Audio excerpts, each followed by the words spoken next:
Time, the ever-dwindling resource hanging over our head, always slipping through our fingers, moving ever faster, and by the time we realize it, it's gone, and we can only lament at how we used what little we were given. All that is to say that it's hard to find time for something that isn't strictly necessary, such as language learning. Between work, family, friends, and so on, it can be a real struggle to divide the little leftover time between things we do for fun, like video games and movies and going out, and things we do for self-improvement, like language learning. And of course I'm not saying language learning isn't fun. But just like everything that requires focus and discipline, it can be hard to find the activity relaxing after a hard day's work. But what if these two seemingly unrelated activities didn't necessarily have to be separate? You've probably heard of the concept of language immersion, where you surround yourself with movies and culture and people that all speak your target language, and then, eventually, just like a baby, words just start coming out of your mouth naturally. Now, there are different schools of thought regarding the effectiveness of language immersion versus traditional classroom learning, specifically because adults aren't toddlers and we don't want to wait 14 months to speak first words. But it is widely accepted that at least from some point in the language learning process, immersion can be an incredibly beneficial tool for the acquisition and understanding of a language. In that case, why is the video title specifically referring to video games? Is there something inherently different about video games than, say, watching a foreign language film or anime with subtitles? Well, yes, there are actually a lot of differences. For starters, anyone who tried to watch a foreign language film or TV series can attest to the fact that people speak very fast. Much too fast for, say, a beginner to intermediate level learner to even understand what they're saying. Of course, you could argue that that's just life. People speak fast when they're having normal conversation, and if you're gonna fly to your target country, that's just how people are gonna talk. But I think that we can ease ourselves into the process a little more, especially as beginner to intermediate level language learners, and it's our leisure time. We need to enjoy it still. On the other hand, video games will usually not have long streams of uninterrupted dialogue that will progress automatically. Outside of cutscenes, most dialogue in games will be repeatable, concise, and most importantly, progress on user input. All that is to say that you gotta press the A button to talk to people, you gotta press the A button to continue the conversation, and you can always restart the conversation in the exact same manner after it's done. This is huge because the game is essentially giving you all the time in the world to meaningfully absorb the input without interrupting game enjoyability. You just read the text slower and maybe use some translation apps on the side, but other than that, the experience is largely the same as you know from your source language. Another big thing that sets games apart from other media is the active role you partake in them. An episode of a show will always progress whether you understand what the characters do or not, but in video games, that's largely not the case. Usually, you will need to at least understand the basic gist of what's happening, who's against who, and where to go next, in order to meaningfully progress the story.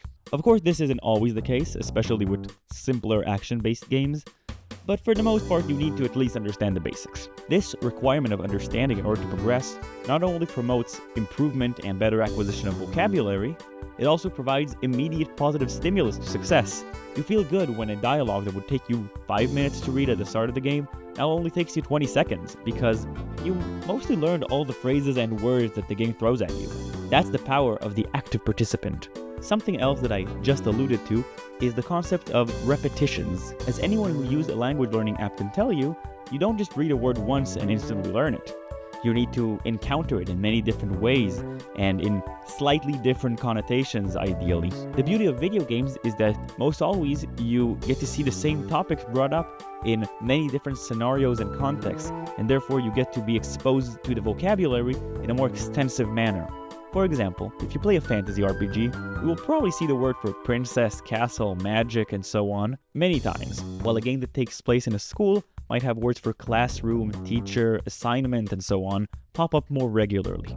For an easy example, if you play a card game like Magic the Gathering or Yu-Gi-Oh!, you will see words related to cards come up very often, like deck, card, draw, discard, shuffle. These words are not your A1 vocabulary that you will use in every conversation, but they do enrich your understanding of the language in topics that you actually want to talk about, instead of just being able to talk about basic beginner-level introductions. So hopefully I convince you that there is a lot of value to be gained from playing games in your target language, but there is one small caveat to that, and that is getting the actual game.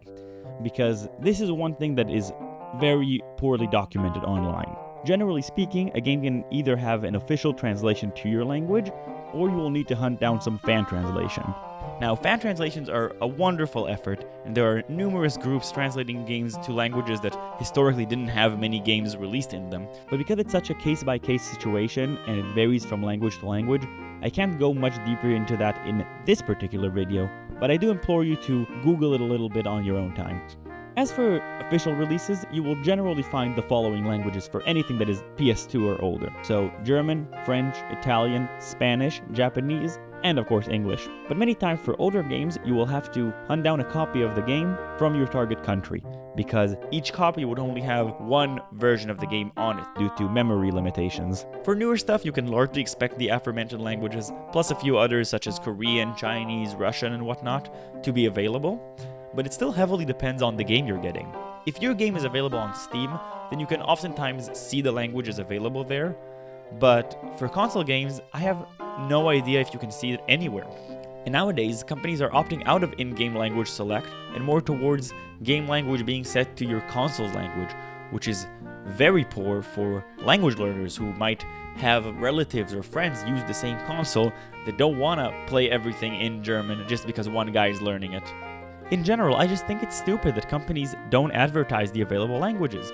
It seems like such an easy thing to throw on the back of the box in small letterings, and it would save a lot of hassle. So that's enough ranting for now. I think it's time to maybe talk about video games finally. So if you don't care about specific video games, you can skip to this timestamp to get to the conclusion, but if not, enjoy the recommendations.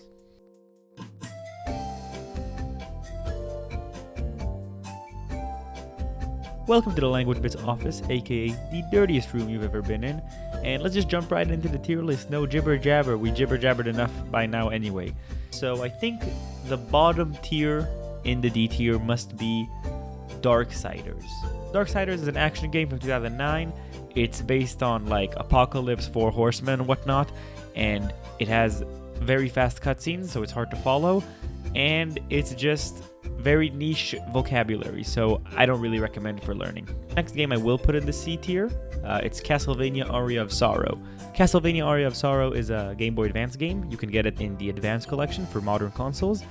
It's an adventure game. It's mostly action-based, so you're not going to get a lot of dialogue, and some of the dialogue is a little bit still demons in heaven and whatnot, but the conversations are pretty light, so they're pretty understandable, and there's a bunch of creature names like Teufel and Menschenfresser and stuff like that you will encounter in more common conversation. First game for the B tier, I think I'll put Pokemon Yellow.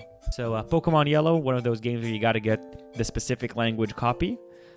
It's a classic game. It's got very simple language, but the problem with it is that it's very repetitive, the kind of language you will see. But it is targeted towards kids, so there's a high likelihood that you'll understand it. The bigger problem for me is that I know the game by heart, and I think a lot of you will too, so there's a good chance you're not going to even need to read anything to understand, which is kind of counterintuitive. If you're going to take some time to read, it's not a bad, quick playthrough. Next game I'll put is Cereza and the Lost Demon. So this one's a little bit cheating because I technically haven't beaten it. I got like a couple of stages left, but it's a really good adventure game in general. And while the dialogue is still based around some mythology and some magical things, it is spoken in a more Alice in Wonderland type childhood wonder to it. So the character speaks as a child in a language that you will understand. So it's actually a pretty good gateway to fantasy worlds for a language learner. Okay, and next one is a little tricky. I'm going to put on top of B tier, I'll put Lost Odyssey. Lost Odyssey is a game that you might have a harder time getting today because it's only on Xbox 360 and the store I think shut down.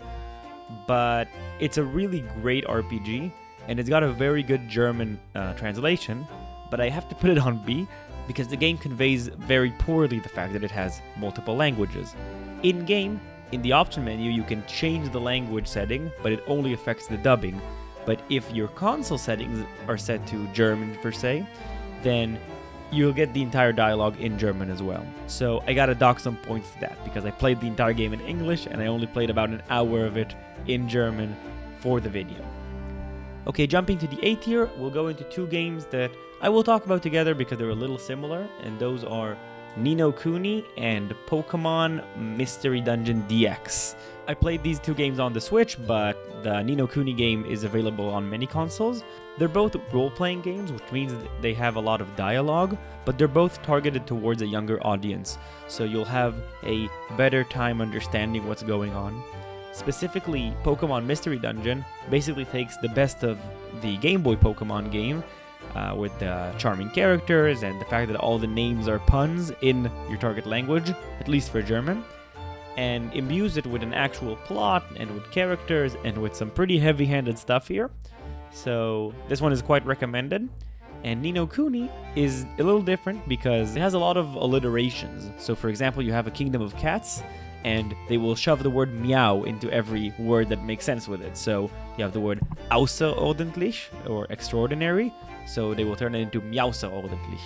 So it can be a little confusing when you're just starting out, but I think it's actually very rewarding when you're at the point where you can understand these things without help. And of course, for the S tier, one of my favorite games in general, and that is Phoenix Wright Ace Attorney. Now this version doesn't have multi-language options, but the modern re-releases do, and beyond just being a great game with a great story and characters, this is more of a visual novel, so it has a lot of dialogue to convey to you, but it's all done in very conversational language, so none of it feels intimidating. You can see the different dialects characters say, and the coolest part is that the gameplay depends on you understanding the language, because you will do cross-examinations where a witness will say something and you'll need to find the exact part where he's lying or where he's mistaken, and that part will oftentimes depend on a very small difference between what he's saying and what actually happened. So for example, the fate of the case could entirely rely on the fact that the witness said stabbed repeatedly and not stabbed, even though the autopsy report says that he died from a single stab wound, or whatnot. So it's rewarding, it's challenging, and it's overall a great game, so I highly recommend it in any way you can. So yeah, that sums up the games I've played in the last few months in German. They have a wide range here of genres, but they aren't the be-all, end-all of games you have to play. Just what I tried, and hopefully you can see a pattern between them. So let's just cut back to Studio Language Bits for his closing statements. So yeah, I hope you enjoyed it. I hope you now realize that games can be used basically in every level of your language learning, just in different capacities, and they are a valuable tool that is criminally underexplored in the language learning space that you need to take advantage of because it's fun and rewarding. So if you'll excuse me, I got a final boss on Cereza waiting for me, so don't forget to like, comment, and subscribe. This has been Language Bits. See you next time.